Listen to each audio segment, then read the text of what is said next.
Hi guys, thanks so much for tuning in. I'm Nic Hyl, and today we're going to finish part 2 of our conversation about filling out grant applications. So stick around and watch till the end.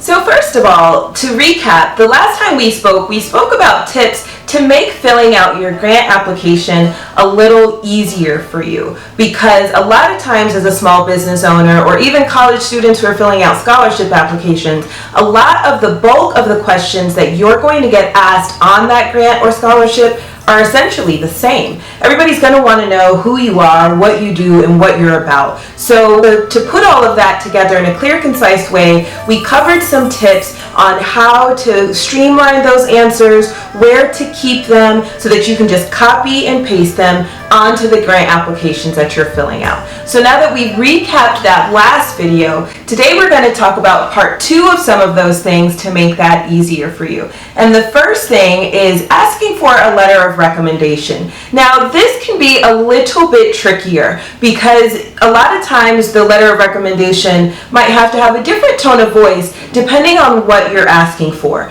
But what you can do to make it easier for you is have that person in your mind that you're going to ask to write that letter of recommendation for you. And maybe you've worked with them a couple of times. Maybe they're a former employer. Maybe they're a former roommate posing as a former employer. Whoever they are, have them on speed dial and at the ready, and that person that is willing to go to bat for you, to put their name on the line, to recommend them for the opportunity that you're going to go for. Now, once you get that letter of recommendation, what I usually do to make it easier for the people that I ask this of is I'll write the letter for them, and then I'll send it to them for them to proofread to make sure that they agree with it, and then I have them sign it. If they're head of a large company or organization, go one step further and ask them to send it on their company letterhead. Other than that, the letter that you wrote, making yourself sound as great as you possibly can with their signature attached, is a really quick, easy, and convenient way to make it easier for the person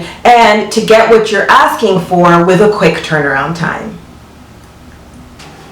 The next thing that you can do to make your grant application quicker and a little bit more streamlined is to have your finances prepared for 2 years. It's a really common question that organizations ask of small business owners in order to find out if we're worthy of taking the risk. They want to know that we have money already going into the business, and 2, we're making money. Whether or not the business is actually profiting is another category, and it's another conversation, but they do want to see an ebb and flow of money coming in and out of the business. It shows that you're a good investment. If other people are investing in you, then maybe there's something there, and maybe they should invest in you too. If customers are already buying your product or your service, then again, maybe there's something there, and maybe you're a sure bet and someone that they should invest in too. So have that information prepared. Not every grant application will ask for 2 years worth of finances. Some grant applications ask for very detailed information about your finances. It really just depends on what you're applying for. There have literally been grants that I didn't apply for because I didn't feel like going through and doing the work to get the 2 years worth of information. So one great way to just save yourself that time is just to always have it prepared. The way that you can always have it prepared is work on your finances either weekly or monthly. If you do that work on a regular basis, you're more likely to have it prepared so that when someone's looking to invest in you, whether it's a private investor or a grant organization, you can just send it to them with no fuss and you can be considered that much sooner. The third tip that I'll share with you is to look frequently. Grants are always popping up. So you have I have my main companies that I go to and my main organizations that I go to, and those are your popular ones. FedEx does a grant every year. Cartier does the Women's Initiative. Eileen Fisher, Tory Burch, those are all your big hitters for grants for small businesses, and they open at a certain time of the year and close at a certain time of the year. And you can be sure that they're going to do them every year because that's part of their giving initiative and charity under development of the industry that they're in. But other organizations who are smaller also open grants either quarterly, biannually, or yearly. So just look around. Maybe your church has one. Maybe the company, if you still have a 9-to-5 that you work for, has one. Just Google grants for small business and so many will pop up. You're not going to qualify for all of them, and that's okay. But for the ones that you do qualify for, you want to make sure that you pay attention to the application open date and the application end date, and get your grant application in front of their faces as quickly as you can.